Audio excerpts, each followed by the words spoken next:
Guys welcome to crick chat Venkatesh. తెలుగులో ఒక సామెత ఉంది, ఇంట గెలిచి రచ్చ గెలవాలని చెప్పి. మరి మన హైదరాబాద్ టీం సన్ రైజర్స్ ఇంట గెలుస్తున్నారు. హైదరాబాద్లోని ఉప్పల్ స్టేడియంలో ఆడిన 2 హోమ్ మ్యాచెస్ గెలిచారు. 2 హోమ్ మ్యాచెస్లో చాలా ఇంప్రెసివ్గా గెలిచారు. 5 టైమ్స్ ఛాంపియన్ ఈచ్ అయిన ముంబై ఇండియన్స్ చెన్నై సూపర్ కింగ్స్ని ఓడించారు. బాగానే ఉంది, కానీ బయట ఓడిపోతున్నారు. బయట ఆడిన మ్యాచ్లో ఓడిపోతున్నారు. ఫస్ట్ మ్యాచ్ ఓడిపోయారు కేకేఆర్తో ఈడెన్ గార్డెన్స్లో. తర్వాత మరొక మ్యాచ్ ఓడిపోయారు అగేన్స్ట్ గుజరాత్ ఇన్ అహ్మదాబాద్.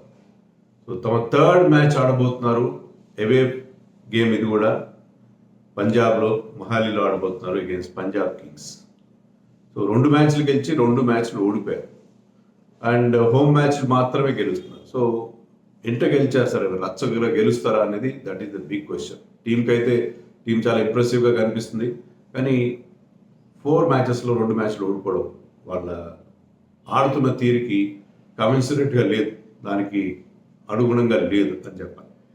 మరోవైపు పంజాబ్ కింగ్స్ కూడా అదే పొజిషన్లో ఉంది. ఎందుకంటే వాళ్ళు కూడా 2 మ్యాచ్లు గెలిచారు, 2 మ్యాచ్లు ఓడిపోయారు. ఫస్ట్ మ్యాచ్ గెలిచారు, హోమ్ గ్రౌండ్లోనే గెలిచారు. ఈ మ్యాచ్ జరగబోయే వేదికలోనే గెలిచారు. తర్వాత 2 మ్యాచ్లు ఓడిపోయి వాళ్ళ లాస్ట్ మ్యాచ్ కూడా గెలిచారు. అది కూడా ఒక tight match against Gujarat Titans.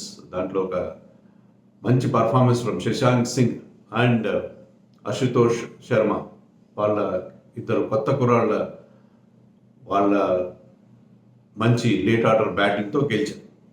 బాగానే ఉంది. పంజాబ్ కింగ్స్ కూడా బాగానే స్టార్ట్ చేసింది. వాళ్ళు కొన్ని ప్రాబ్లమ్స్ ఉన్నాయి, బట్ ఈ క్లాష్ చాలా ఇంట్రెస్టింగ్గా ఉండబోతుంది. మరి ఫస్ట్ అవే విన్ నమోదు చేసుకుంటారా సన్ రైజర్స్ హైదరాబాద్ అనేది ఇంట్రెస్టింగ్ ఆస్పెక్ట్ చూడాల్సింది.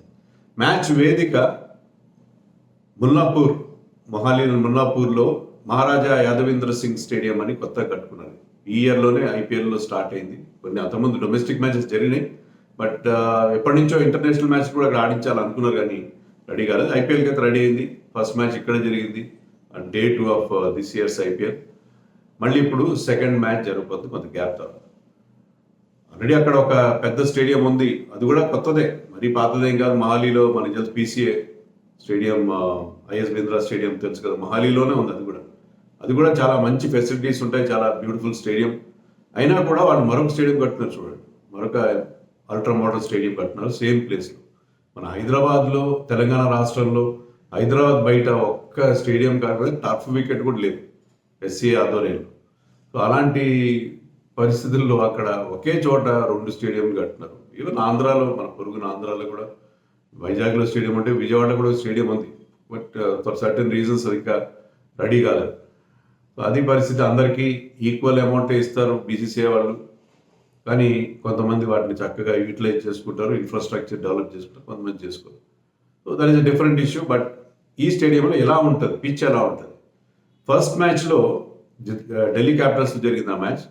ఢిల్లీ క్యాపిటల్స్ 174 మాత్రమే చేశారు ఫస్ట్ బ్యాటింగ్ చేసి. యాక్చువల్గా it is a much better pitch than 174 pitch. 174 pitch కాదు, కానీ ఢిల్లీలో బ్యాటింగ్లో వాళ్ళు మిడిల్ ఆర్డర్లో ఉన్న ప్రాబ్లంతో వాళ్ళు 174 మాత్రమే చేశారు. దాన్ని ఈజీగానే చేజ్ డౌన్ చేశారు పంజాబ్ కింగ్స్ సెకండ్ బ్యాటింగ్ చేస్తారు. సో అది పరిస్థితి అక్కడ.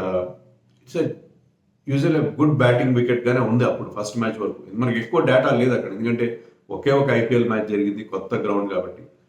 మరి ఈసారి ఎలాంటి పిచ్ ఇస్తారు పంజాబ్ కింగ్స్కి? They know very well that ఎస్ఆర్హెచ్లో అద్భుతమైన బ్యాటర్స్ ఉన్నారు. మంచి బ్యాటింగ్ ట్రాక్ ఇస్తే వాళ్ళు ఉతికి ఆరేస్తారు బౌలర్స్, తెలుసు.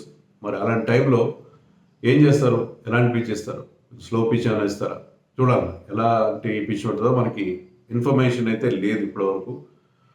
I think it will have something for the bowlers అని అనుకోవచ్చు, ఎందుకంటే ఇక్కడ యూజువల్గా గతంలో జరిగిన డొమెస్టిక్ మ్యాచెస్లో పేస్ బౌలర్స్కి ఎక్కువ వికెట్స్ వచ్చాయి.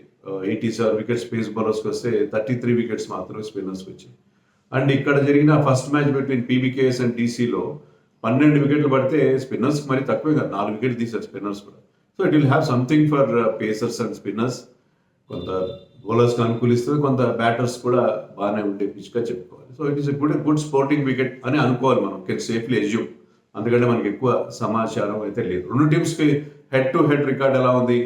ఎస్ఆర్హెచ్కి చాలా ఫేవర్గా ఉంది, చాలా అంటే చాలా 2/3 విన్స్ ఉన్నాయి. అంటే ఆడిన మ్యాచ్లో 14 ఎస్ఆర్హెచ్ గెలిస్తే పీబీకేఎస్ గెలిచినవి 7 మ్యాచ్లు మాత్రమే. సో 2/3 మ్యాచెస్ వీళ్ళే గెలిచారు. ఎస్ఆర్హెచ్కి చాలా మంచి రికార్డు ఉంది. లాస్ట్ ఇయర్ కూడా అది మన ఉప్పల్ స్టేడియంలో జరిగింది లాస్ట్ ఇయర్ మ్యాచ్. దాంట్లో 8 వికెట్స్ 7 వికెట్స్ తేడాతోనే ఎస్ఆర్హెచ్ చాలా ఈజీగా గెలిచింది. ఫస్ట్ బ్యాటింగ్ చేసిన వాళ్ళు 140 ఎంతో చేశారు. మార్క్ యాన్సన్, మార్కండే వీళ్ళందరూ వికెట్లు తీశారు. అండ్ శిఖర్ ధవన్ 99 రన్స్ చేసినా కూడా వాళ్ళ స్కోర్ 140 అంత దాటలేదు. దాన్ని ఈజీగా చేస్ డౌన్ చేశారు. Tripathi, Markram played important role. So Punjab Kings మీద మంచి రికార్డు ఉంది. And Punjab Kings it's a good team, no doubt. మరి ఈసారి ఏం చేస్తారో చూడాలి. అభిషేక్ శర్మ ఇప్పుడు పంజాబ్ కింగ్స్ అంటున్నాం కానీ మన హైదరాబాద్ టీంలో కూడా పంజాబీస్ ఉన్నారు. అక్కడ Abhishek Sharma place for Punjab, Markande place for Punjab. So Punjabis ఉన్న టీమే అది. వాళ్ళకి అక్కడ ఈ మధ్య చాలా టీమ్స్లో నాకు అనిపిస్తుంది ఏంటంటే పంజాబ్ డొమెస్టిక్లో అటు ముస్తాక్ అలీ, విజయ్ హజారే, రంజీ ట్రాఫీలో ఆడుతున్న ప్లేయర్స్లో, రెగ్యులర్ ప్లేయర్స్లో చాలామందికి మనకి ఐపీఎల్లో కాంటాక్ట్స్ అందరూ బాగా పంజాబ్ టీంలో చాలా మంది ఉన్నారు. ప్రదీప్ సిమ్రాన్ లాంటి వాళ్ళు. So they have been doing very well. Punjab నుంచి మంచి టాలెంట్ వస్తుంది. సో ఆ టాలెంట్ మనకి ఖచ్చితంగా కనిపిస్తుంది. మ్యాచ్లో చాలా చోట్ల వాళ్ళు పంజాబ్ ప్లేయర్స్ మనకి ప్రామినెంట్గా ఫిగర్ అవుతూ ఉన్నారు. సో అభిషేక్ శర్మ 2023లో అద్భుతమైన ఫామ్లో ఉన్నాడు. మన ఐపీఎల్లో కూడా అతనికి చాలా బ్రహ్మాండమైన strike rate. I think 200 strike rate వాళ్ళు 4 మనకు కనిపిస్తున్నారు. దాంట్లో క్లాసన్, అభిషేక్తో పాటు KKR nights, that Sunil Narayan and Russell గారు. రసల్ తర్వాత అభిషేక్కి హైయెస్ట్ స్ట్రైక్ రేట్ ఉంది ఈ సీజన్లో. ఆడిన 4 మ్యాచ్లో 217. ఈ స్ట్రైకింగ్ రేట్ 200+. సో అంత మంచి స్ట్రైక్ రేట్తో అతను ఆడుతున్నాడు. ఈ సీజన్లో ఆడిన మ్యాచ్లో ప్రతి 5 బాల్స్కి ఒక 6 కొడుతున్నాడు. అంత మంచి 6 హిట్టింగ్ ఫామ్లో ఉన్నాడు మన అభిషేక్ శర్మ. అందులో పంజాబ్లో ఆడుతున్నారు కాబట్టి అది హోమ్ గ్రౌండ్ కాకపోవచ్చు, మొల్లాపూర్లో ఎక్కువ మ్యాచ్ ఆడకపోవచ్చు, కానీ still I think I will feel at home. And ఈ ఇయర్ మొత్తంలో తీసుకున్నా కూడా అతను 101 బౌండరీస్ కొట్టాడు T20స్లో. 47 4s, 54 6ers కొట్టాడు. సో ప్రతి 3.23 బాల్స్కి ఒక బౌండరీ కొడుతున్నాడు ఇన్ జనరల్. ఐపీఎల్ కాకుండా ఇన్ జనరల్ T20స్లో ఈ ఇయర్లో. సో రసల్తో పోలిస్తే రసల్ తర్వాత is having that higher frequency of hitting boundaries per balls. So per balls boundary విషయంలో 3.5 బాల్స్కి ఒక బౌండరీ కొడుతున్నాడు. అంత మంచి ఫామ్లో ఉన్నాడు Abhishek Sharma. He continues to be the star and star performer for SRH along with Travis head. Travis head కూడా power ప్లేలో king. Power ప్లేలో అతని స్ట్రైక్ రేట్ 210 ఉంది. బట్ పవర్ ప్లే తర్వాత ముఖ్యంగా స్పిన్నర్స్ ఫేస్ చేసినప్పుడు అతని స్ట్రైక్ రేట్ పడిపోతుంది. 80స్కి వచ్చేస్తుంది, 81 ఉంటుంది. అండ్ స్పిన్నర్స్కి 2 సార్లు అవుట్ అయ్యాడు కూడా. సో పవర్ ప్లే తర్వాత స్పిన్ కేకేస్కి కొంత వీక్గా అనిపిస్తుంది. పవర్ ప్లేలో మాత్రం అతను కొట్టేస్తారు. పవర్ ప్లేలో 6 ఓవర్లు ఉండి ఒక 50 రన్స్ కొట్టండి చాలు కదా. టీంకి అదే కావాల్సింది. ప్రతి ఒక్కరు సెంచరీ చేయాల్సిన పని లేదు. క్విక్గా ఒక 50 రన్స్ చేసేసి of just 20-25 balls, that is enough, more than enough for any team. So అలాంటి ఒక బ్రహ్మాండమైన ఆన్స్లాట్కి క్యాపబిలిటీ ఉంది వీళ్ళిద్దరికి కూడా. సో అదే కాంబినేషన్తో వెళ్తారు. మళ్ళీ ఓపెనింగ్లో ఎలాంటి మార్పు చేయరు, వాళ్ళిద్దరితోనే ఓపెన్ చేస్తారని ఎక్స్పెక్ట్ చేస్తున్నాం. మయాంక్ లాస్ట్ మ్యాచ్లో ఫిట్నెస్ ఇష్యూస్ అని చెప్పారు. ఫిట్ అయినా కూడా అతను ఒకవేళ ఆడినా కూడా ఈ ఓపెనింగ్ ఇద్దరు లెఫ్ట్ హ్యాండర్స్ అయితే ఏమైంది, ఇద్దరు రైట్ హ్యాండర్స్ ఓపెన్ చేసినప్పుడు లెఫ్ట్ హ్యాండర్స్ ఓపెన్ చేయడానికి ఉంది. Abhishek Sharma is very good, looking very good in power play. Last మ్యాచ్లో మనం చూసాం, ఒక్క ఓవర్లో ముఖేష్ చౌదరి మీద 26-27 రన్స్ కొట్టేశాడు ఒకే ఓవర్. అంత మంచి ఫామ్. ముఖ్యంగా అలాంటి 6 హీటర్కి ఫీల్డ్ రెస్ట్రిక్షన్స్ బాగా యూజ్ చేసుకోవాలి. ఒకవేళ 1-2 మిస్ హిట్స్ అయినా కూడా అవి క్యాచ్గా వెళ్లకుండా ఉంటాయి. సో కొన్ని సేఫ్ షాట్స్, ఇప్పుడు మిడ్ ఆఫ్ సర్కిల్ లోపల ఉన్నాయనుకోండి, వాటిపై నుంచి ఈజీగా లిఫ్ట్ చేసే లాఫ్ట్ చేసే వాళ్ళకి ఒక అవకాశం ఉంటుంది. సో ఆ 6 హీటింగ్ ప్లేయర్స్ని మీరు అక్కడ ఆడిస్తే, పవర్ ప్లేలో ఆడిస్తే వాళ్ళు దాన్ని పూర్తిగా ఉపయోగించుకునే అవకాశం ఉంది. కాబట్టి I think they will go with the same 11 with Nitish Kumar and Abdul Samad. ఇద్దరు కూడా ఫినిషర్స్గా ఉంటారు క్లాసన్తో కలిపి. So Nitish Kumar was impressive in his brief stay in the last match. ఒక 6 ఒక 4 కొట్టాడు, రివర్స్ స్వీప్ కొట్టాడు 4, తర్వాత 6 కొట్టి మ్యాచ్ ఫినిష్ చేశాడు. ఫీల్డింగ్ బాగా చేశాడు. Is looking very very impressive. So అతను కంటిన్యూ చేస్తారని మనం ఎక్స్పెక్ట్ చేయొచ్చు. ఒకవేళ మయాంక్ ఫిట్ అయినా, త్రిపాఠి ఉన్నా కూడా. సో సమాధ్ ఉంటాడు. సో బ్యాటింగ్లో కొంచెం థిన్గా అనిపిస్తుంది, అంటే సాలిడ్ బ్యాట్స్మెన్ లేరేమో అనిపిస్తుంది. But Markram is doing well కాబట్టి ఆ సాలిడిటీ అతను ఇస్తాడు. క్లాసన్ గురించి చెప్పేదే ఉంది, Klaasen is the star for this team, mainstay for this team. So ఈ టీంకి షాబాజ్ని కూడా బ్యాట్స్మెన్గా యూజ్ చేసుకున్నారు and is proving himself. So అందుకని అదే లైనప్తో వెళ్తారు with somebody like Washington Sundar as impact sub, bowling impact సబ్గా వాడుకుంటారు. అవసరమైతే బ్యాటింగ్లో కూడా అతను ముందు దించుకునే అవకాశం ఉంటుంది. బ్యాటింగ్లో ఒకవేళ వికెట్లు పడుతున్నాయంటే బికాస్ ఈ కెన్ ఆల్సో బ్యాట్ వెల్, అతన్ని కాస్త ముందుగానే ఇంపాక్ట్ సబ్గా దించుకునే అవకాశం ఉంటుంది ఒక అవుట్ అయిన బ్యాట్స్మెన్కి ఎగెన్స్ట్. సో అది టీమ్ లుకింగ్ గుడ్, ఎలాంటి మార్పులు చేసే అవకాశం. Natarajan did have a great outing in the last match, కొంచెం రన్స్ ఎక్కువ ఇచ్చాడు, ఒక వికెట్ తీసిన. బట్ అతనుకున్న ఎక్స్పీరియన్స్, అతనుకున్న ability to bowl the yorkers, so అదే లైనప్తో Pat Cummins, Bhuvi, Natarajan and Jayadev Unadkat అదే కాంబినేషన్తో వెళ్ళొచ్చు. ఒకే ఒక ప్రాబ్లం ఏంటంటే మార్కండే అంత ఇంపాక్ట్ఫుల్గా లేడు బౌలర్గా. బట్ పంజాబ్లో ఆడుతున్నారు కాబట్టి అతను కూడా రాణించే అవకాశం ఉంది belong with Shahbaz. So spin ఒక్కటే కాస్త వీక్ పాయింట్గా కనిపిస్తుంది. వాషింగ్టన్ కూడా అంత ఇంప్రెసివ్గా లేడు. సో అదొకటే సన్ రైజర్స్లో కాస్త వీక్ ఆస్పెక్ట్ ఏదైనా ఉందంటే స్పిన్ బౌలింగ్ వీక్నెస్గా ఉంది. But captain Pat Cummins is leading from the front, మంచి బౌలింగ్ కూడా చేస్తున్నాడు. అతను ఆఫ్ కటర్స్ చాలా బాగా వర్కౌట్ అవుతున్నాయి, ఆఫ్ కటర్స్ బ్రహ్మాండంగా వర్కౌట్ అవుతున్నాయి. Is he'll proving very impressive the middle ఓవర్స్లో అద్భుతమైన బౌలింగ్ చేస్తున్నాడు అండ్ కీలకమైన wickets like Rohit Sharma's wicket అతను ఇవ్వడం కూడా మనం చూసాం. So Pat Cummins is leading from the front, bowling బాగా చేస్తున్నాడు. టీం కూడా ఒక పాజిటివ్ అట్మాస్ఫియర్ ఉంది అని చెప్పి నిన్న ఒక ఇంటర్వ్యూలో చెప్పాడు. ఎస్, ఆ పాజిటివ్ అట్మాస్ఫియర్ క్రియేట్ చేస్తున్నాడు టీంలో. సో ఇతని క్యాప్టెన్సీ టీంకి చాలా బాగా, ఎందుకంటే లాస్ట్ టైం సన్ రైజర్స్ మనకు తెలుసు లాస్ట్ ప్లేస్డ్ టీం, కానీ ఈసారి చాలా ఇంప్రెసివ్గా స్టార్ట్ చేశారు. 2 మ్యాచ్లు ఓడిపోయినా, ఒక నేరో డిఫీట్ ఉన్నా సరే they started off very very impressively. So I think Sunrisers Pat Cummins వచ్చిన తర్వాత అతని క్యాప్టెన్సీ చాలా బాగుందని చెప్తాను. He's not an ugly Aussies చాలా స్లెడ్జింగ్ చేస్తారు, చాలా రఫ్గా ఉంటారు. But he's a gentleman, ఎప్పుడూ ఒక స్మైల్ ఉంటుంది అతని ఫేస్ పైన.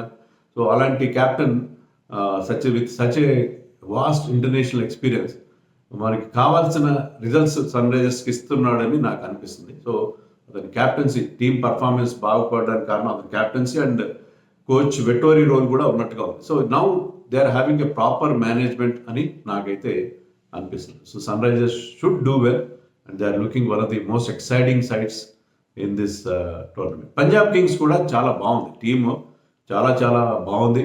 ఎందుకంటే వాళ్ళకి మీరు లైనప్ చూడండి, వాళ్ళ బ్యాటింగ్ లైనప్ చూస్తే లాస్ట్ మ్యాచ్లో ఆడిన లైనప్లో with Ashutosh Sharma coming in as impact player and Shashank Singh playing so well laid down the order. వాళ్ళకి వచ్చేది నో టేల్ అనమాట. ఎందుకంటే హర్షల్ పటేల్, హర్ప్రీత్ బ్రార్, రబాడా కూడా దే కెన్ బ్యాట్ వెల్, 4-6 కొట్టగల ఎబిలిటీ ఉంది. So they have no tail at all. మంచి బ్యాటింగ్లో డెప్త్ ఉంది. శామ్ కరన్ లాంటి ఆల్రౌండర్, సికందర్ రజాన్ లాంటి ఆల్రౌండర్స్ ఉన్నారు కాబట్టి సో వాళ్ళకి ఆన్ పేపర్ టీం చాలా బాగుంది. 4 వాళ్ళకి డెత్ బౌలర్స్ ఉన్నారు. మీరు చూడండి, Harshdeep, Rabada, Harshal Patel, Sam Curran వీళ్ళందరూ కూడా డెత్ బౌలింగ్ ఎక్స్పర్ట్స్. కానీ వాళ్ళు ఏంటంటే పేపర్ మీద ఉన్నంత ఇంప్రెసివ్గా వాళ్ళ పర్ఫార్మెన్స్ లేదు. డెత్లో బౌలర్లు 11.5 రన్స్ అంత ఇస్తున్నారు వీళ్ళు. డెత్ బౌలింగ్లో they are one of the most expensive teams. అంత మంచి 4 డెత్ బౌలర్స్ ఉన్నారు. మనకి చూస్తే హర్షల్ పటేల్, హర్షదీప్ వీళ్ళందరూ కూడా death bowling specialist. Sam Curran world కప్లో డెత్ బౌలింగ్లో అదరగొట్టినవాడు. Kagiso Rabada has been always bowling at the depth for South Africa and IPL teams. 4 మంచి డెత్ బౌలింగ్ ఎక్స్పర్ట్స్ ఉంది కూడా.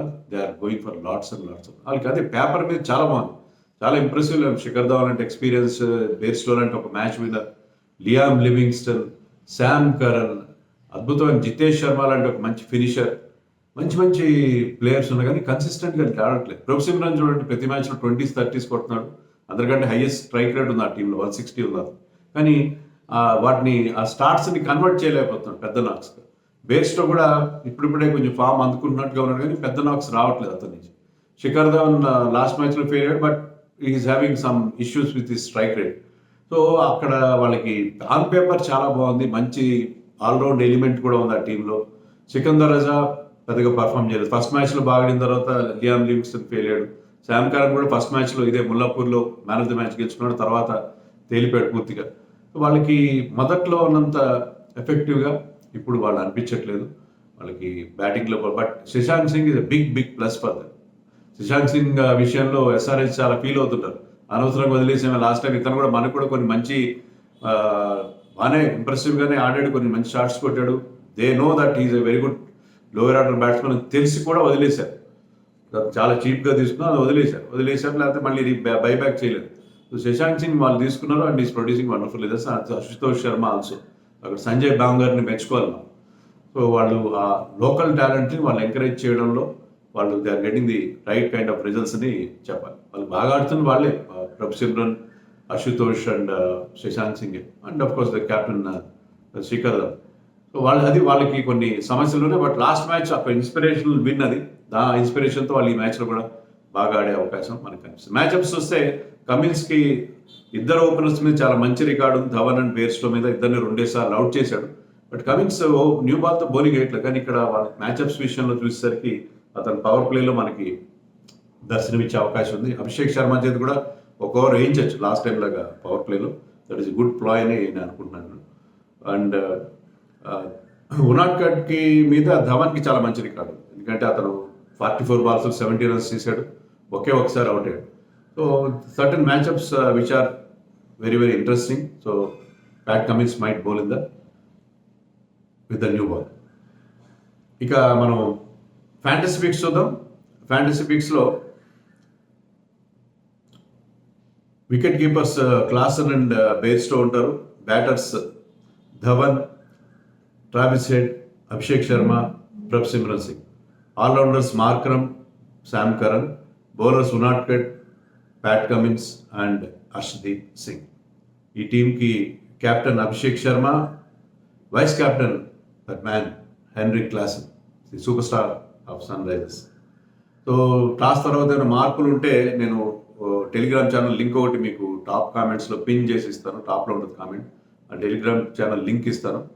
మీరు టాస్ తర్వాత అప్డేటెడ్ ఫ్యాంటసీ 11 కోసం ఆ టెలిగ్రామ్ ఛానల్ చూడండి.